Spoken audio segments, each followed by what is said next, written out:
Hello everyone, Jen DeBell here from Jen DeBell Designs, and today I'm going to show you the projects that I have created for the Graphic 45 Brand Ambassador Audition. For this, I have chose to use the By the Sea collection, one of my absolute favorite collections from Graphic 45, and I have made both an album and an easel card so that I can give this as a packaged gift later. For the easel card, I have made a easel card base using a navy cardstock lined with a cream and light blue cardstock, some flowers from Renee Bouquets, and some fussy cuts from the paper collection.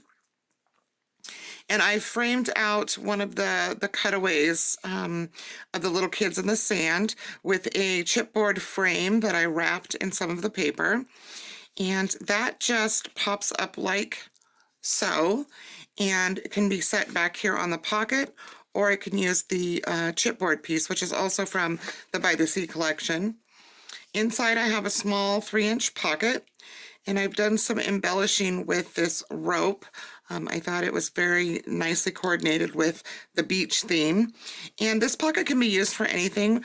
I have just stuffed it with one of the Staples, Graphic 45 Staples tags, and one of the little cutaways. Yeah, but you can put anything in here. When I give this as a gift, I most likely will put a gift card or some tea. And then this can be displayed because it sits up really nicely like this. It's kind of hard to show on video. So the album, at the end of this, after I walk through this album inside view of it, at the very end of my video, I will show you the basics of how I created this album and how to make the workings on the inside. As for the outside, I have done a 5.5 by 7.5 inch chipboard album that I created myself using the wrap method, and that is available all over the place for as far as tutorials go. It is done using 5.5 by 7.5 inch chipboard for the front and back piece, and I've chose to make a 1.5 inch by 7.5 inch spine. Those pieces are laid out and stuck down to the navy cardstock, and that is then wrapped, and then I've lined the inside with the cream cardstock. For the cover of the album, I chose to use Graphic 45's intricate die that comes with a set that has a clock. I've actually had this for quite some time, and it just goes really well with this set to add a little bit of a lacy element around my shaker box that is on the front here. Hopefully you can see all the goodies inside of there. I have one of the pictures, again, coordinating with the easel card, the little children playing on the beach with the boat in the background. I've got some sand and seashells in there with some beads and pearls. Some beautiful flowers here, and some fussy cuts from the paper collection, along with a couple little metal embellishments that are sea themed, and that gorgeous lace cutout from the die from Graphic 45. Another strip of paper here from the collection, and I have used this little stamp from scraps from that I had left over, and I used some fussy cutting, postage stamp shaped scissors from Fiskars to cut that out and then put it on blue paper. And then I've used a little Tim Holtz knocker here that has a way for you to attach these charms to, and I've used one of the little chipboard pieces from the chipboard from this collection, By the Sea, along with some charms of a shell, a little pearl, a little lighthouse, and a seahorse there at the end. On the back of the album, which is papered the exact same way as the front, I've taken a die cut of rope out of that cream cardstock and added that to the edge. The other part of this is on the inside of my album, and I also made this little pretty blue bow to put on the side of my album. So for the inside, to close this, I have a ribbon closure, which is 2 pieces of the same ribbon used for the bow, and that was just stuck underneath of the paper liners on the inside on each side, and that makes for a really strong closure. And when we open this up, as you can see, we have pockets on this side and a waterfall on this side for pictures. Again, here is that lace die. I've chose to use it again on the inside to wrap this picture of the Sailor Girl's face from the paper collection, and some more of that rope that I used on my easel card to coordinate with this.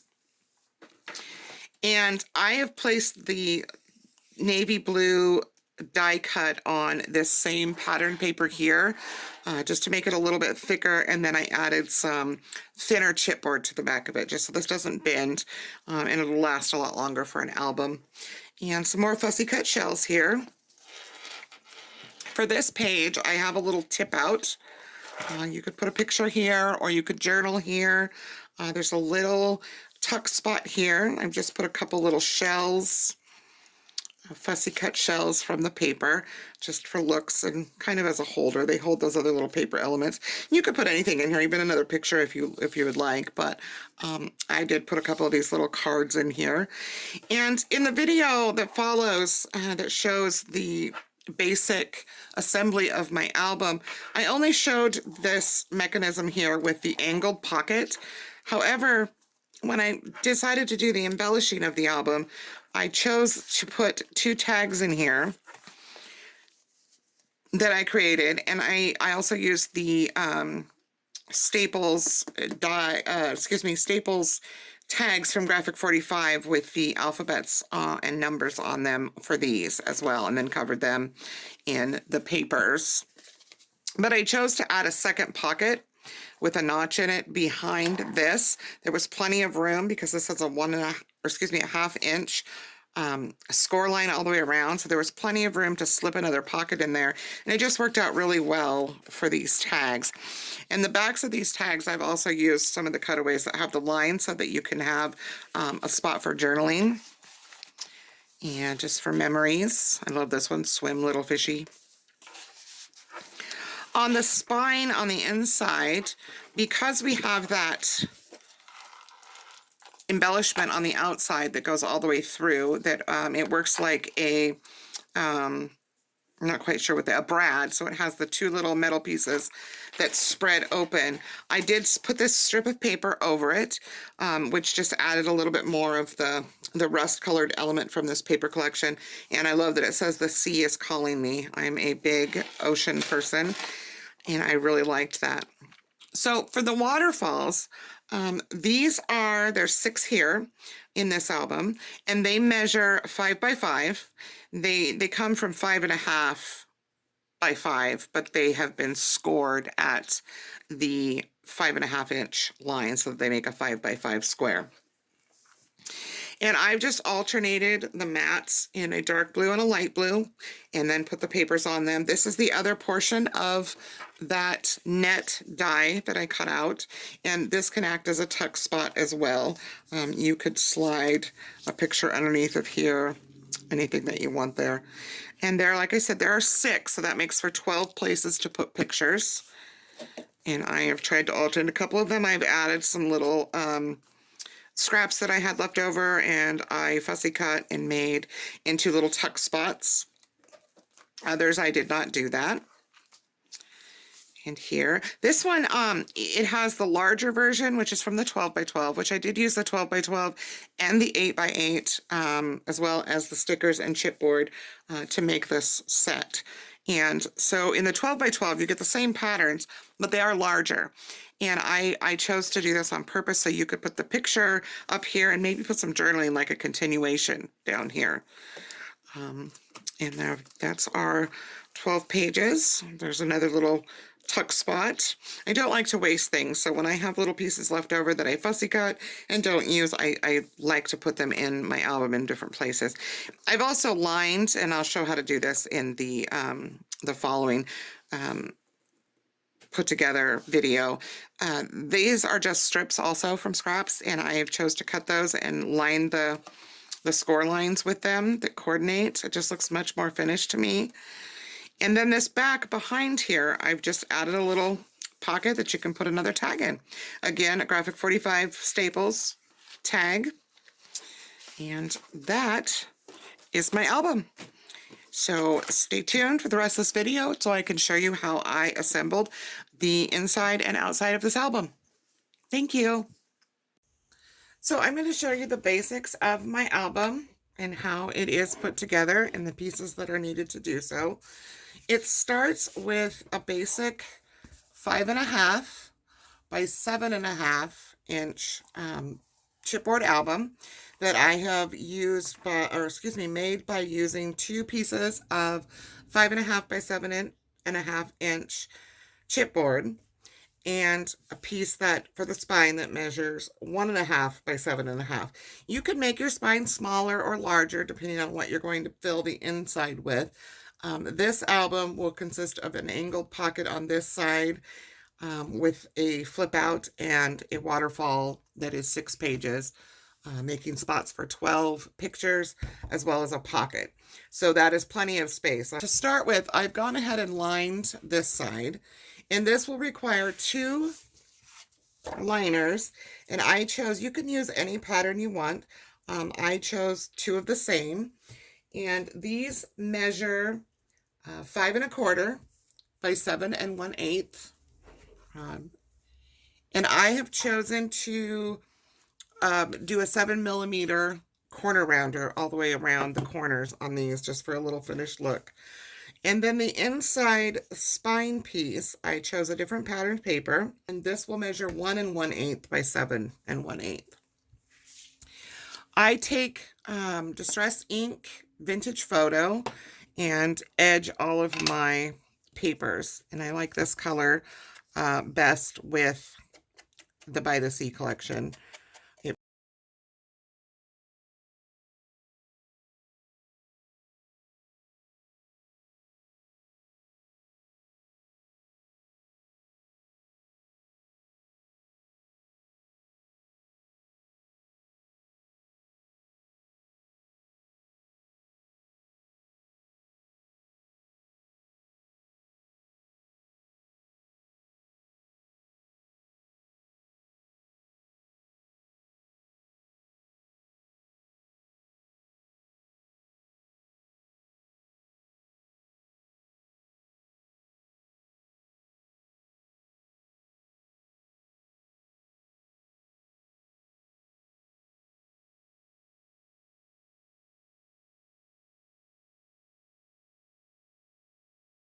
Onto the angled pocket, which I've created, and you could do any kind of a pocket on this side.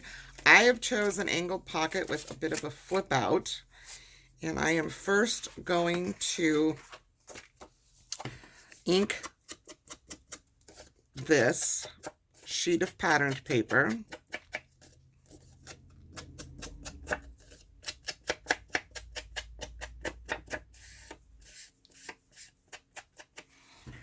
And place that on my angled pocket. I chose the angled pocket. Some people prefer just to put another waterfall on the side, which with a 1.5 inch spine, you do have room to do a waterfall on both sides. I'm just going to line that up as good as possible. That looks great. Burnish around my edges with a paper towel and then do the middle. And then this little flap, I've used a die to edge the corner of it, just a little scalloped edge, kind of like a seashell. And it has been, this was a square piece of paper that measured 5 inches by 5 inches. I scalloped that corner, and then I have scored it at 1/2 inch so that it can slide underneath of my pocket right here. So you will line that up on that, like so. And I don't want any of the blue here. I don't want that to be covered, but I don't want my mat to show. So I'm going to do it like this. I'm just going to simply turn that over Actually, we're going to ink this first. I apologize. Get that ink on there. It just adds this nice vintage vibe to it, and I love that. I'm all about the vintage looks. So we are going to add a little bit of glue to that scored 1/2 inch part. And we're going to slip this on here where we want this, right along the edge of that plaid paper there. And flip that over. And now that is adhered to this.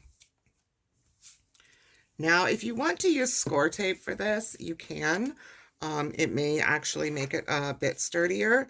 I'm going to use glue for the sake of this video. And just put a little bit of glue along here.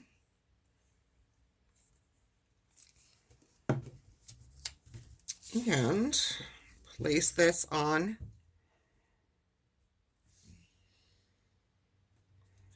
And I'm going to go all the way back to the edge of my cream liner.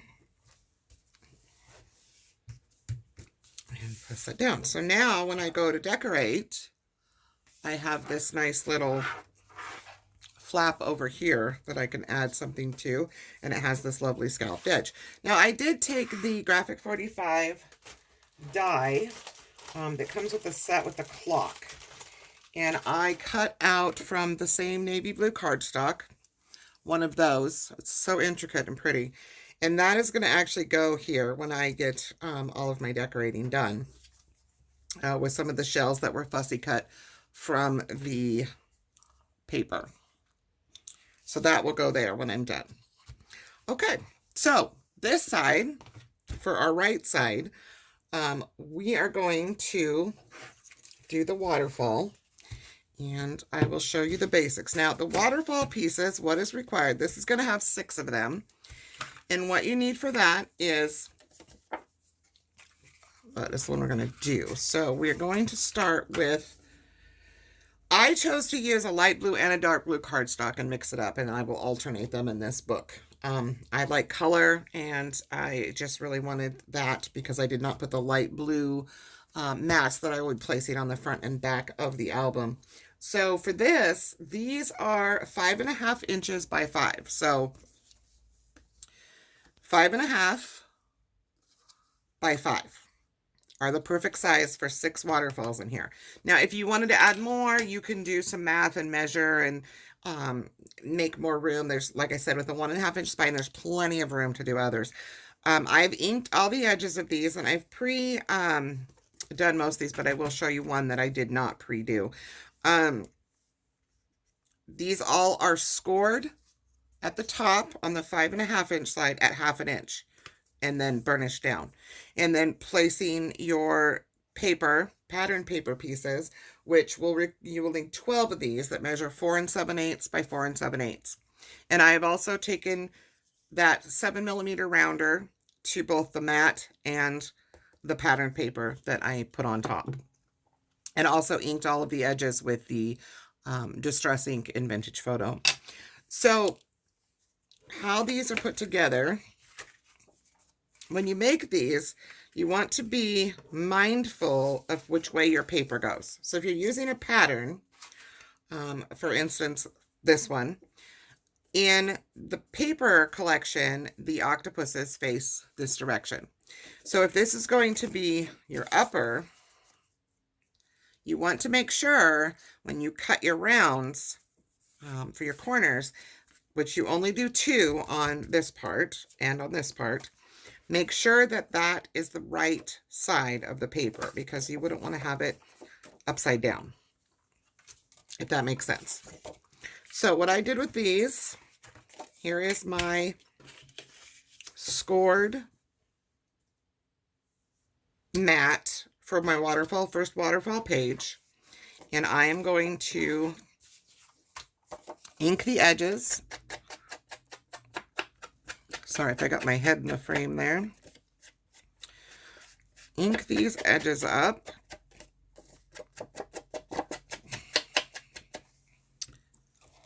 And we are going to put this one down first. And this one, you could do either one. Actually, I'm going to use this one. I like this one. It kind of coordinates with the flap on the other side. So I'm going to go ahead and ink that side. See, if you have a pattern like this, it can go either way. So in that instance, you wouldn't have to worry if you're just working with a plaid or stripes or a solid. But when it comes to the really intricate patterns like the one on the front of this, you want to make sure that it's going the right direction because you wouldn't want it to be upside down. So just going to line that up as best as possible. And I don't burnish my glue down until I'm sure that I have moved my paper around enough to get this as even as possible. I like clean lines, and I will go around. And you just want to have a nice little border on there. Flip it over.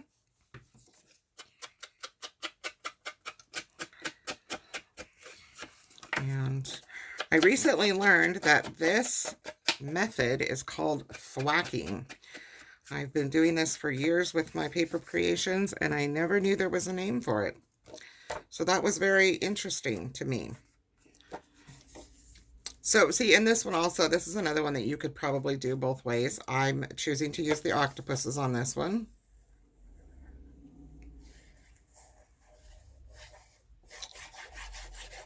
That glue just light. We don't want a ton.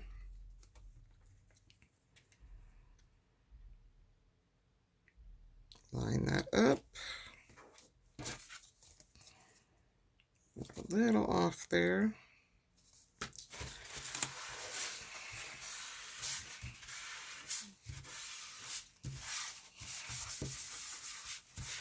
Okay. Now, before you put these down, like I said, there are 6 of these.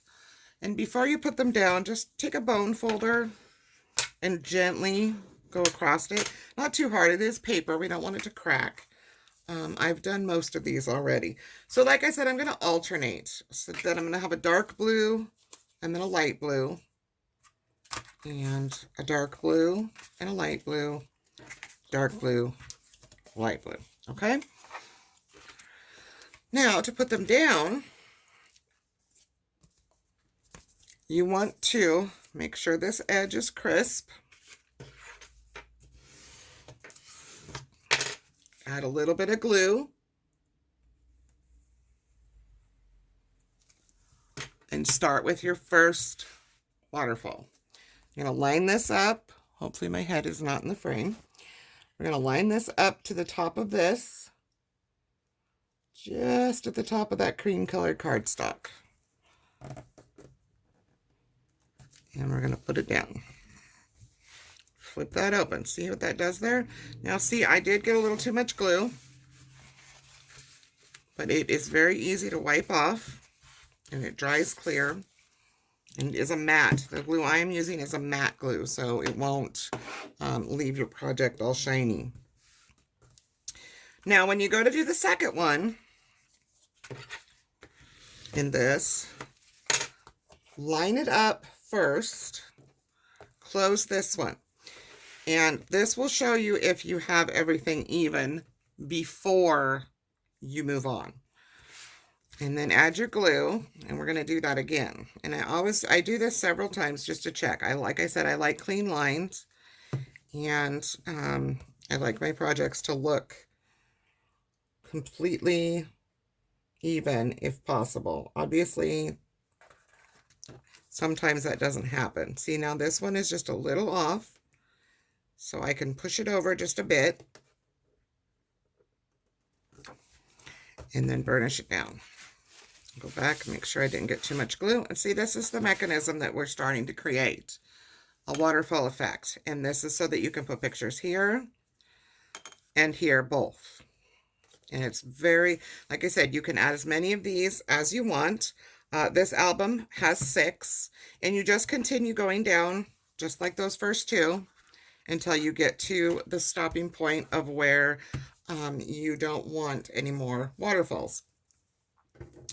I also take some scraps from the papers that I've cut. I keep all of those as I'm going in a little box on the side of my desk, and then I go through. Now these little tiny strips measure 3/8 of an inch by 4 7/8, and what these are for is to fill this in,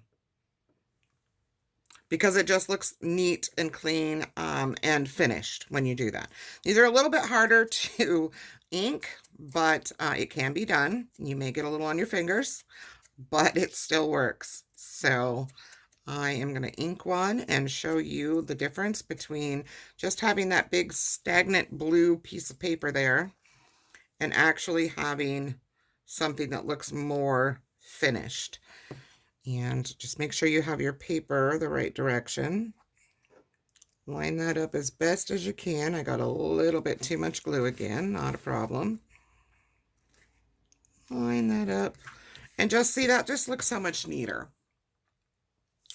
And you do that for each one using scraps. And then you decorate the inside when you're finished with all of this. I will move on to showing you how I put the front and back mats on. Okay, so last but obviously not least, we are going to put the cover pieces and the spine pieces on, as well as the back. And to do that, I have mats cut in cream light blue, and then of course the designer sheet I've used is this one here. The cream mats are going, to measure 7 1/4 length and 5 1/4 in width. And that means the blue are 5 1/8 by 7 1/8. And then finally our patterned toppers are 5 by 7.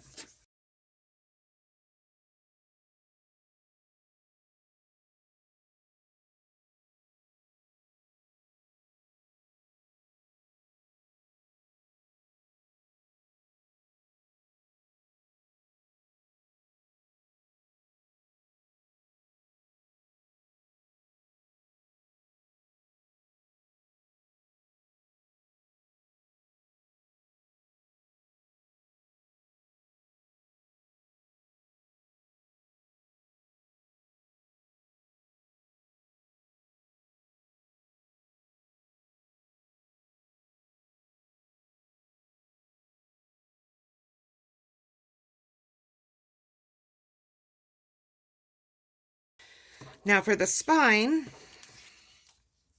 these measure out to be 1 1/4 by 7 1/4, 1 1/8 by 7 1/8, and then finally a pattern, which again, I took another pattern and to try to break things up a little bit. Just make sure that you use a pattern that is going the same direction as your album. And the final one measures 1 1/8 by 7 1/8. Just do your decorating however you please. But I just wanted to show you the basics of how I put the album together, and that is it. Thank you.